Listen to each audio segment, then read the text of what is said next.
I decided to hop in front of the camera as much to test my equipment as really to plug my book, but I thought I might as well talk about my book. This is The Sacred Carol, Rediscovering the True Authorship of a Christmas Classic, and I released it this past Christmas. So I thought I'd talk a little bit about how I wrote it and what it is. I have known for some time that my subjects, my historical subjects, Matthew and Abby Whittier, were the real and original authors of A Christmas Carol, and that Charles Dickens merely dumbed it down into a ghost story to make himself some quick cash and really ruined it to a large extent in the process.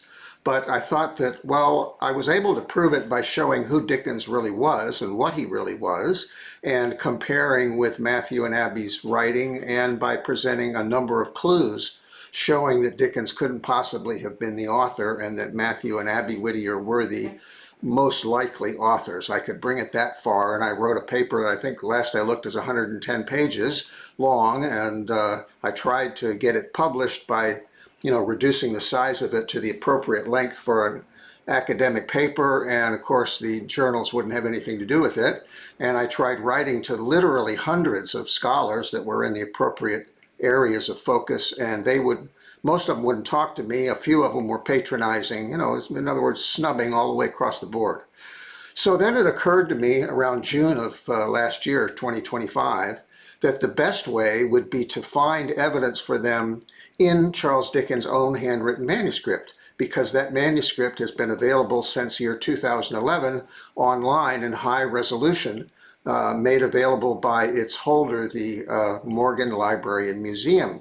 It's hard to find online now. It's still there, but basically you have to get on AI, like Gemini AI or the Microsoft Copilot, and ask it to show you where the page is. See? So you can get there very quickly by asking AI. So I decided, well, I'll see if I can transcribe the entire thing. And the reason I decided to do that is because ChatGPT had recently developed the capabilities necessary to do that.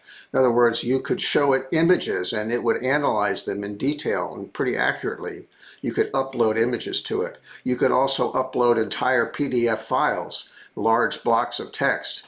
And most importantly, it had a memory now between chats. So when you got on chat 2 or chat 3 or chat 10, it could remember. If you just reminded it at that time with ChatGPT 4.0, you just remind it, where we were, and it would start remembering, the conversation, and it would build up gradually a picture of my research. So in other words, when I shared evidence with it, it didn't just go into a hole and act like 50 first dates, the next time I talked to it. It remembered, and it started to build the evidence into a tapestry of sorts, which I have in my own mind. I couldn't give it all of my evidence, but it was getting enough evidence to where it was convinced.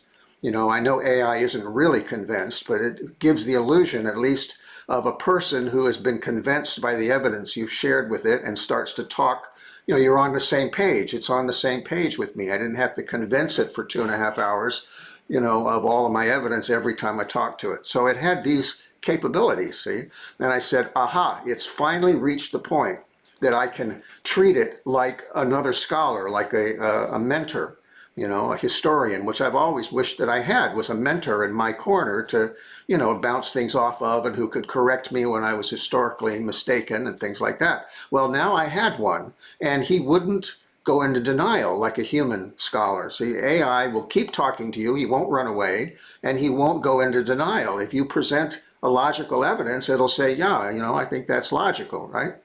So I said, well, I can use it like as a brainstorming partner and start to transcribe the entire manuscript. Now, this manuscript is full of redactions, and these redactions are not like magic marker where you can't read under them. They're with corkscrew motions and heavy ink blots and stuff. And I developed a software method to where I could, most of the time, peer underneath the redactions to see what was under there before. So what I had hoped was, Matthew and Abby Whittier's text would be pristine, completely underneath these redactions. Well, that didn't happen because this isn't the first draft. This turns out to be the second draft, and a lot of Matthew and Abby's original text didn't make it from the first draft into this second draft. He cut out swaths of text, You know, you can tell where he patched it up, and his own writing is much inferior, where he made these little bridges, these little patches. But a lot of their text is missing. A lot of it's been badly distorted because he copied from the first draft into the second draft and edited on the fly while he was copying. So there's bits and pieces of their original text in there. But what's in there is damning as far as his original authorship is concerned. It's very clear that, that he was copying from a source that he wasn't familiar with. A lot of the stuff he was copying, he didn't know what it was until he started writing. So he's going word for word for word, letter for letter, like a Xerox machine, and he hits something that's not right and he stops. And he's only, you know, done the first 3 letters, as I explained in my previous video. Was a lot of indications that Dickens was copying and not composing and editing on the fly. But some of the things I found are unbelievable. You know, it's so overwhelmingly proven. This is the thing. I mean, there's so much hype in the world now in marketing ever since P.T. Barnum, you know, back in Matthew's day.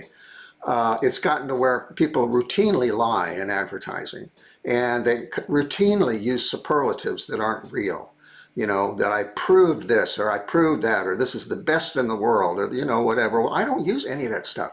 When I say something is proved, I mean I dug into it for 16 years and I transcribed 66 pages of, you know, of Dickens' original text, including almost all the redacted material. And I proved it many times over, like 12 times over. I got like 10 or 12 smoking guns. You know, the thing is absolutely done. It's a done deal. And when I say that, that's not hyperbole at all. Now, the other thing I did with this book is that in the appendix, there's only one thing in the appendix. And that appendix, after the footnotes here, is the entire transcribed Christmas Carol. The entire manuscript transcribed with the redacted words are in brackets and so on. I have my own little code, you know, that I used. But the entire manuscript is in here. This is a historical resource that's not available anywhere else in the world, to my knowledge. There is something called the Deciphering Dickens Project that started it with crowdsourcing, you know, with a bunch of different people weighing in, and I don't know how they decided which was the correct, you know, interpretation, whether they took a poll or, you know, whatever. But they only got a third of the way through. I have written to them, the people in charge of that, and told them I finished it, and it reveals that Dickens wasn't the original author, and they haven't written me back. The museum won't write me back. The professors involved in it won't write me back. They know. Okay, I think the reason they stopped is because they realized this wasn't Dickens' work, that it's plagiarized, and they said we need to leave this alone, you know, and so they won't talk to me. And it's difficult to find this thing. Like I said, you've got to get on AI and ask it, please show me where the original text of Charles Dickens' A Christmas Carol is, the manuscript. You got to get, you know, and where is it on the Morgan Library Museum website, and they'll give you the URL. So, I mean, this is, you know, a major historical discovery and a major historical resource where the appendix is concerned. And I've sold now, I think, 14 copies to people whom I don't know. Despite, you know, a press release that got picked up by Associated Press and my best efforts, a Facebook ad, and my best efforts to promote this, I managed to sell 15 copies now. So it's not terribly expensive. It's very easy to find. And I'll put the URL on here for the supporting website. You know, I don't know what to say. I don't know what else I could do. You know, I'm not an idiot. I have a master's in counseling. I'm not crazy. I'm not an idiot. I do have academic credentials. They are relevant because Charles Dickens, in my estimation, was a sociopathic personality. So therefore, my master's degree does hold some weight here. And I'm self-trained as a literary historian, but I've been at it for 16 years. So in 16 years, you can get pretty good at just about anything if you're intelligent and if you're rigorous. And lastly, I have been practicing strict honesty with myself and everybody else since 1973. Okay, so, and I'm not lying about that either, and I'm not exaggerating. I literally have been doing that. So I was very rigorous with my research. So, you know, I've been over and over with AI as to why aren't people responding? What's happening, you know? And the gist of it is that they're scared. Not that they don't believe me, not that they really are consigning me to the nutcase, crazy bin. It's that they know darn well that I'm right, and it scares the crap out of them, and their response is not to have anything to do with it whatsoever, because they hope that it'll go away, you know.